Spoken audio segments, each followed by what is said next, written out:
Looking forward to hearing some tips and tricks on running a global e-commerce business. And today's show is for you, Global from Asia, episode number 90. Welcome to the Global from Asia podcast, where the daunting process of running an international business from Hong Kong is broken down into straight-up, actionable advice. And now, your host, Michael Michelini.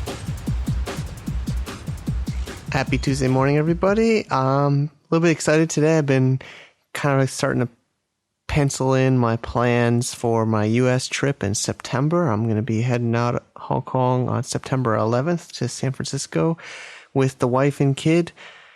Spent a couple days in San Francisco, New York, and then most of my time will be down in Florida with my family and catching some sun. So I'm also hoping to meet up with some of you guys. In the early stages of planning some kind of meetups. If you have some suggestions, let me know. Mike at globalfromasia.com. Okay, and now for today's show, we have a friend of mine who I made actually from doing this exact podcast, Gerard Nieuwenhuis, and he's been an early listener of the show and reached out to me from the get-go, appreciating the sharing that we were doing here, and I'm excited that he's agreed to come on today and share about his business, which is a very promising and growing business of doing e-commerce distribution and sales and marketing around the world from almost every continent or the major continents. So let's hear about how it started and has grown to where it is today. Let's get right into it. Okay, so thank you everybody for tuning in to another Global from Asia podcast. We have here on the show today, I'm going to try my best with your name, Gerard. So Gerard Nieuwenhuis? Yeah, almost, Mike. Almost. Yeah. I've been practicing before we started recording, but so we met. You've been listening to the show since the early days, and I always thank you for your feedback and following along. So you're doing global e-commerce, and I've been really excited to get you on the show. So your company's called Beta Fresh, and you're based in Holland, or is Holland right, or should I say the Netherlands? That's a funny thing. But let's keep it short. Holland is actually like a part of the Netherlands. The two provinces in the west, which is actually called South Holland, and one province is called North Holland. Those two together are called Holland. Okay. But the majority of the people from the Netherlands live there. I guess it's more than half. So many people say Holland because, ages ago in the Golden Age, then it was Holland. And so actually it's like two words for the same thing. But, some people from rural areas, they say, no, I do not live in Holland, but, it doesn't matter for me. Okay, But cool. I actually live in the east of the country, so I do not live in those provinces. So I actually live in the Netherlands. Awesome. Okay, so thanks for coming on, Gerard, and maybe we had a little bit of that fun side story, but you want to give us a quick introduction of yourself for everybody listening? Sure. So I'm Gerard. I am entrepreneur. We are and I started my company a few years ago, straight after I graduated from college, from university.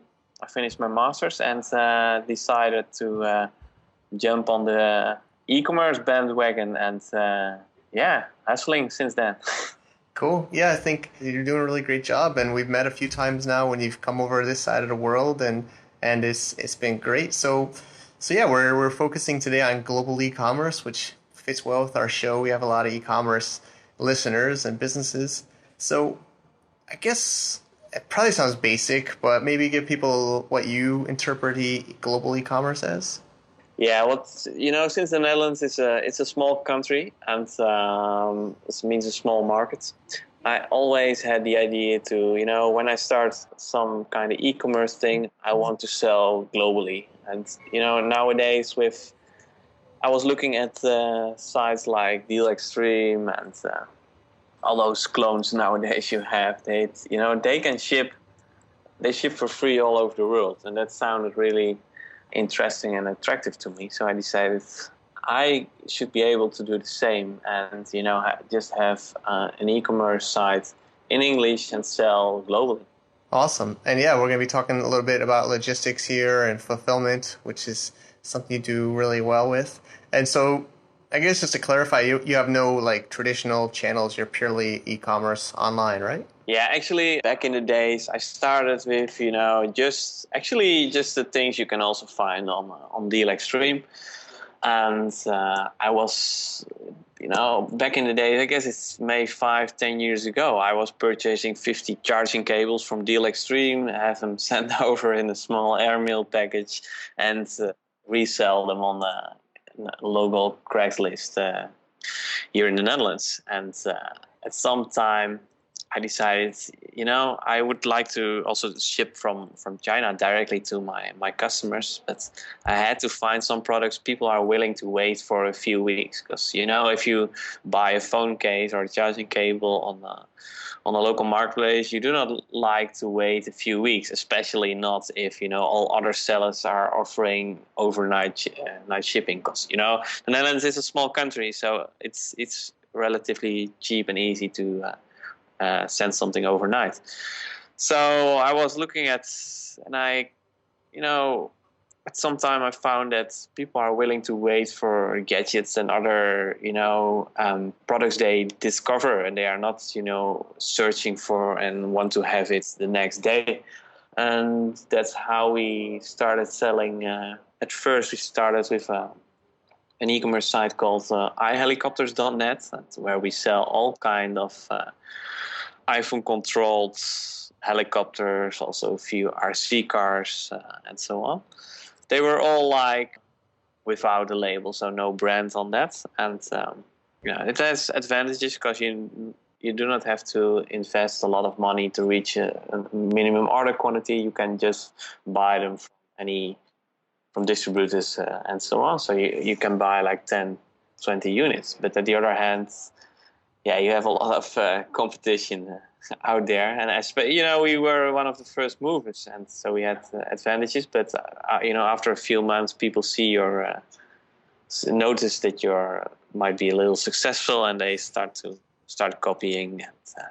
And then also people who are a little bit price conscious, they will start Googling and searching on eBay and nowadays on Alibaba, and they will discover that they can purchase it for a lot cheaper from those sites. So that's why 1 year ago, we decided to have our own gadgets and electronics brand, which is called Trend Labs. And under that brand, we develop, we have multiple product categories. To name a few, our main category is drones. And besides that, we have headphones, iPhone photography accessories, charging solutions, speakers, and a small range of wearables.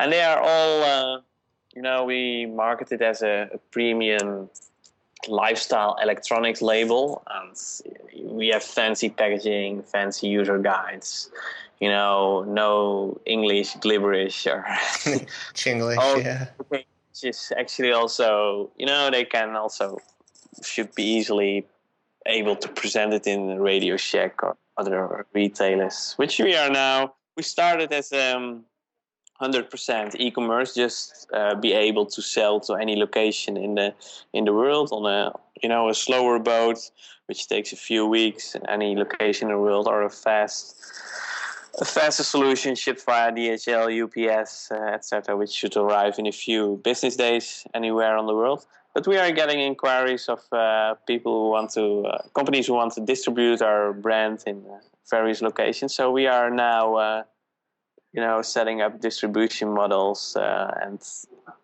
looking how we want to move forward on that. Okay, awesome, really cool. So some other questions that came up from that is, I'm just curious. I don't know if you want to answer, but you said, of course, we all know there are other competitors come up when you're successful. Is that like local competitors, or is it like in China or anywhere, or you're not sure? Initially, when I started doing this business, like I said, purchase 50 charging cables from China and resell them. It was, not many people did that. But nowadays, it's here in the Netherlands, it's getting really common that people purchase cheap things straight from China. You know, even my dad, who is 60 years old, he came to me and said, you know, I found this great website. It's you know, it's the Dutch translation is not so good, but you can, you know, I bought a charging cable for my phone and it cost $1 and they shipped it and it arrives in 2 weeks. Isn't that amazing? So, and at the same time, you know, everybody nowadays can purchase a box of 100 charging cables on Alibaba and have it shipped via an express carrier for really cheap, and they have it at their front door within a week. So, you know, I found that it's the competition on that, and it's getting more and more difficult, and that's why we started having our own brand. And, you know, I also gained quite some sourcing experience, and that made it also easier to take that step to the next level. Awesome. That's really cool. So Trend Labs is your main brand. And also thanks for you hooked me up with one of your drones. It was a mini drone. So how do you choose which type of trends or types of products or opportunities for your brands? Yeah, actually, most of the products we choose comes from my own interest in this kind of material. So my own interest in gadgets, electronics, and mobile accessories. You know, but I also keep my eyes open. I'm constantly looking on Alibaba and other sourcing channels for new products. And, you know, in the past few years, I made a huge network of all kinds of suppliers who are all every day emailing me with, you know, we have a new product and we have a new this and a new that. And, you know, but it's also, you know, a bit common sense. If, for example, Apple introduced the Apple Watch, so what's next? Charging solutions, charging stands, which we are now sourcing. And yeah, that's actually, you know, I did learn from the past that it's important to stay in product categories where your own interest is. So we also had inquiries from companies in the Netherlands who said, can you source makeup brushes for us? And so, you know, I gave it a try, but I guess that sounds familiar for you too. Yeah. Source all kind of products, but you know, if you have no sense of quality it should be, and have no idea what the use is of the product, then it gets difficult. So, you know, with those makeup brushes, all the hairs, they fell out, and oh no, I had it. My wife tested one and said, you should not sell it because it was sticking on the makeup and all kind of crap. Oh man, yeah, I think I've been through that, as you know, and I think a lot of probably listeners I think it's bound to happen at least once. Hopefully, it's smaller the size of the issue, the better, right? But yeah, I to be honest, it was, you know, I did read I finished reading your book a few days ago, and cool. Thanks. I was reading about that awesome story. You know, for you, it's not for you.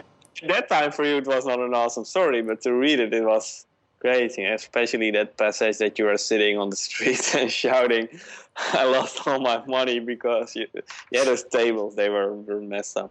Yeah. Fortunately, it was not, we are still in the sampling phase on a real small batch, so it was not a big issue. But yeah, staying on top of quality also now with, you know, we are dealing with those gadgets and electronics and those drones, which are, that goes quite some electronics, batteries, etc. The products are relatively complex compared to, you know, just a phone case, which is just a piece of plastic. Yeah. While a drone is something that needs to hover in the air, and that's, you know, that's a bit more difficult. Cool. Yeah, I went through hell. I guess it was kind of fun to write it or relive it by writing it, but yeah. I'm glad. But I think it's still very tricky. So do you want to share some tips on how you keep your quality of your products in check? For example, we are one of the what it makes easy for us is that we are dealing with relatively small products. So if we, for example, comparing it to your tables, then it might be difficult to just send a sample via Express and analyze. You know, that would cost you thousands of dollars. So we are dealing with relatively small items. So we always have multiple sample rounds, analyze them here in our office. Totally, for example, with drones, we tear them down and see what they put inside. I also studied electrical engineering, so I know when, for example, soldering is okay or not. And besides that, we have we cooperate with a company actually with multiple companies in China who are, some of them are foreign owned or 50-50 Chinese foreign owned, and they do the quality control for us. Okay. And from time to time, it's like once or twice a year I go to China and check and see with my own eyes how things are going. Yeah. But I need to say it's not like if the situation was there that I personally had of other team members of our company had to go down to China to do the quality control, that would there would be a situation that is unworkable. So we always make sure that things are able to be handled in China and that we can manage it from here. And if some kind of sourcing, if a company where we source from is unable to work with from a distance, then we just decide not to do it because it needs to be manageable from here. Clear. Yeah, I remember you asked me, and after you read the book, why you're doing okay without being here. Why did I have to come? I guess maybe some of the samples, my products were heavier and bigger, but I guess I don't know. I like it here, and it's good to see you when you come by. So normally when you do come, how long? I think you come for like a week or two, and you do it for the trade shows too, or is it? I mean, how do you choose when to come? Most of the time I plan around the trade shows indeed. So spend a few days in Hong Kong, go to the global sources or the HK TDC show, and then spend a few days in mainland. And as we deal, it's quite an advantage for us because we deal in all kind of electronics. So everything is produced in and around Shenzhen and also Guangzhou. And for the drones, they are all those manufacturers are in Shantou. So that's also not too far away from Shenzhen. So yeah, usually a week. But I need to say for me, it's quite relaxing, just browsing around on those trade fairs and making some new connections and checking new products, and then factory visits. But it's, not like strict quality control visits because those other companies do it. It's just keeping up with them, relationships building. You go out for dinner and drinks, get some baijiu, or yeah. Yeah. You get drunk with them or what? I need to say that I heard a lot of stories about it, but so far it was never that we ended up in some crazy drinking games. It's what they usually do is take you to a restaurant. I need to say that it also differs from time. Some take you to crazy fancy restaurants, while others just take you to McDonald's and think that you would be impressed that they have a McDonald's or something. Interesting. Yeah, I feel you see all kind of interesting things, and but the tea drinking and talking with the owner of the company who doesn't speak a word English, and sitting 10 minutes and not saying anything, all those kind of things. But from like once or twice a year, it's super fine for me. So do you think that helps, like meeting them, and so you're building a relationship? Oh yeah, definitely. Yeah, we usually start communicating just via email or Skype, and especially some of those manufacturers we work with, they work also for big brands.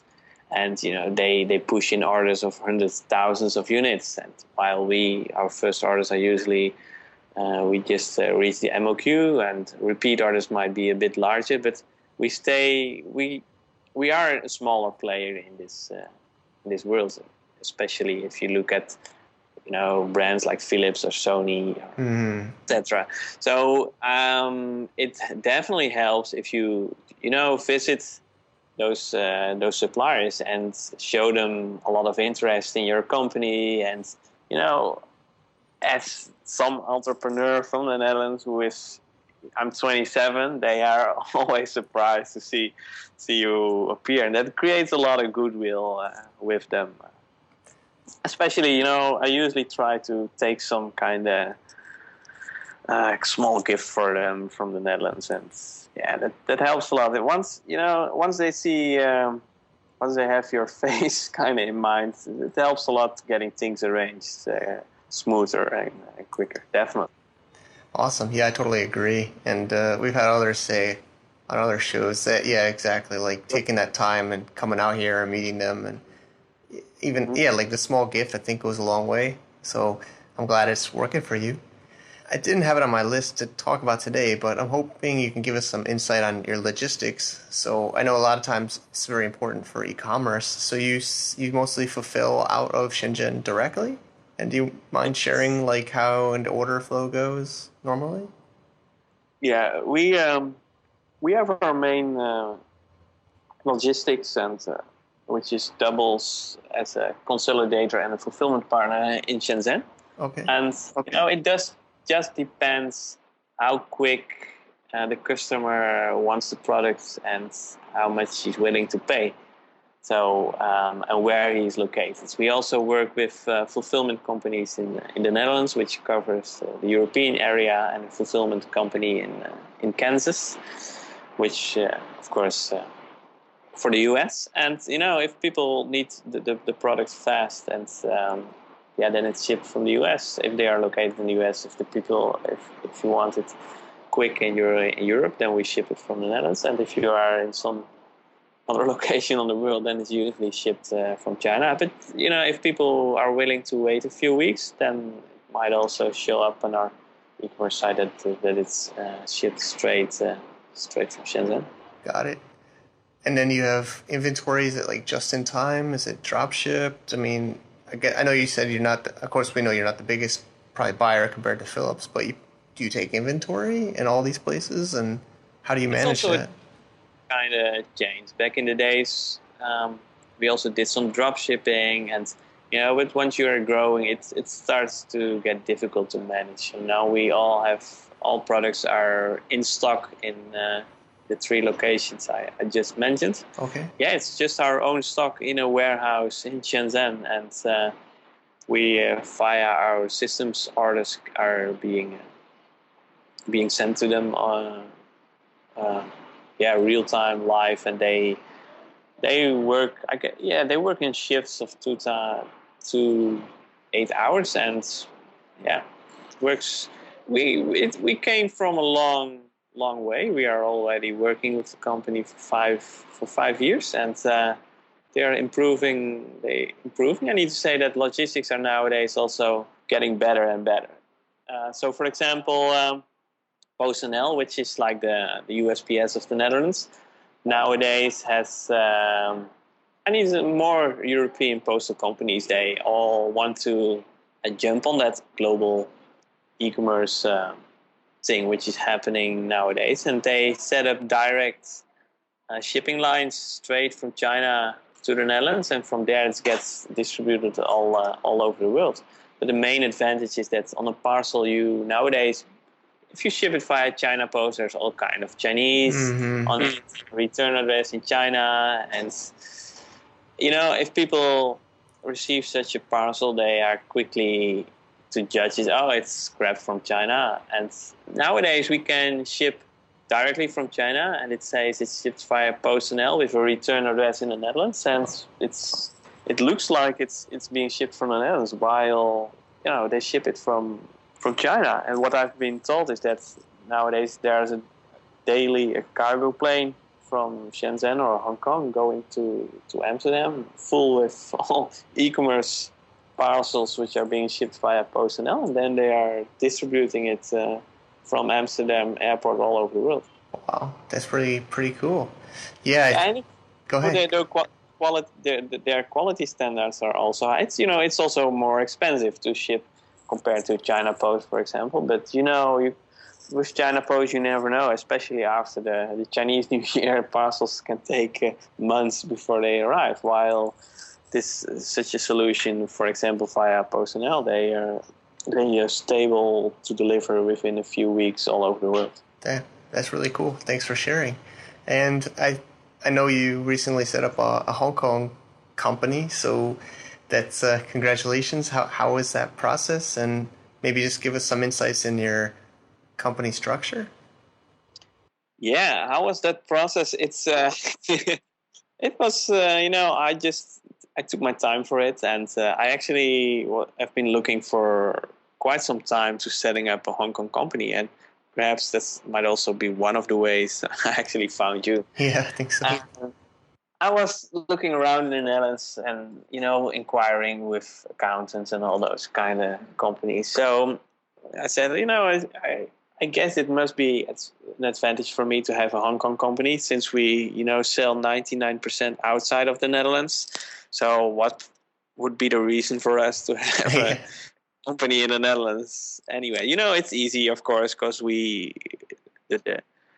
our local employees work here, and to arrange things it's easier. But for multiple things like ease of payments to suppliers in China, in Asia, and still, a Hong Kong company says a lot more in an international environment than just a company in the Netherlands, which is called, in Hong Kong, it's a limited, which is widely known all over the world, while in the Netherlands we talk about a BV, which is more or less the same, but nobody has an idea what it is. I'm always confused what that is. I know it means a company in Netherlands, but it's just as the same. It's like a limited, but then in the Netherlands, every European country they call it different. In Germany they call it a GmbH, and in Italy an SRL or something.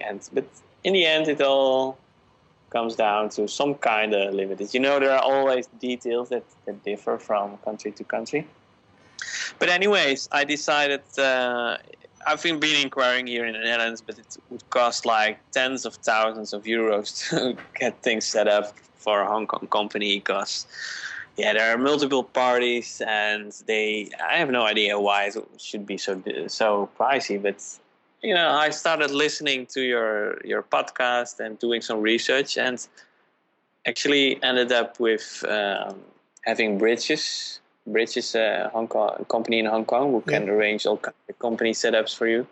Have them arrange everything, and it was like, in the end, it cost me like a tenth of what it would cost to arrange it from the Netherlands. And I need to say, it was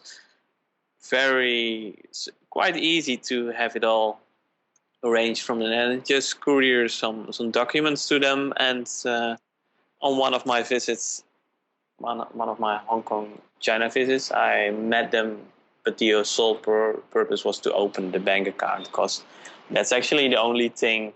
You have to be in person, and the whole company setup can be arranged from remote. Yep. Yeah, so that's cool. Thanks again for sharing. I'm really happy to hear you found the show and it helped you and you got all set up. So actually, the most difficult thing was the whole bank account thing, because they needed all kind of.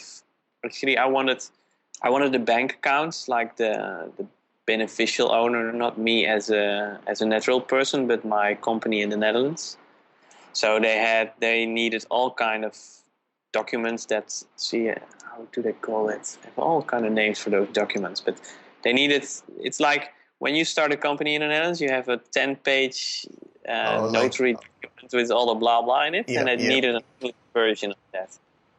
That version needs to be officially translated by a notarized translator. So in the end, the cost of that document was kind of the same of the cost of setting up the whole company with. Whoa. I actually those hidden. That's crazy. Hidden costs that you need to, but it's difficult to keep those in account because that was the biggest.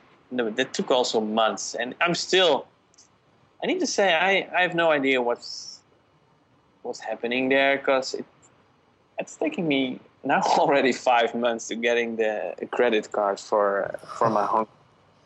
Oh man, maybe. And also have the bank account. It took ages. Oh man. So maybe it's all those stories about HSBC. It's maybe that they are not that happy with customers from outside Hong Kong anymore. Yeah, I mean, I was there last week, and they are getting more difficult because I guess they've been downsizing, and I think they're getting fined a lot by the U.S. and there's just a lot of issues they're sorting out. I was talking with a representative of HSBC, and he was all friendly, but nowadays it's super difficult to get in contact with him. And like I said, I'm already waiting 5, maybe 6 months for that credit card. Oh man, I could try to help you out maybe next time I'm in Hong Kong. We'll see.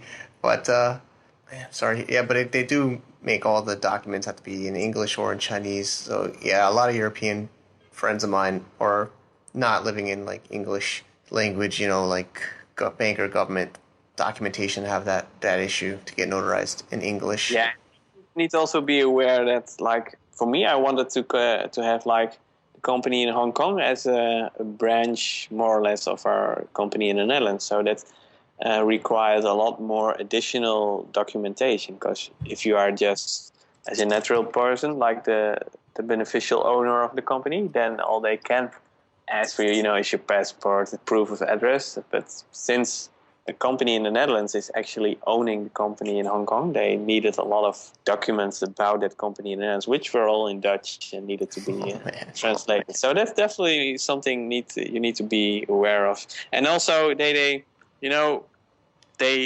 ask also for documents that might not exist in your country, because if they ask for certain certificates of incorporation or other variations which might exist in the US or Hong Kong when you start a company.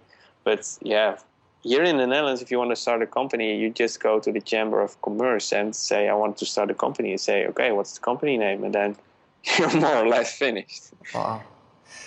So they do not have much documentation here. And it was all the time I need to explain, okay, I do not have this document. And then it was, at some time they would just say, okay, then you just make some document. I need a document. Yeah. Crazy. Maybe we'll have to update people.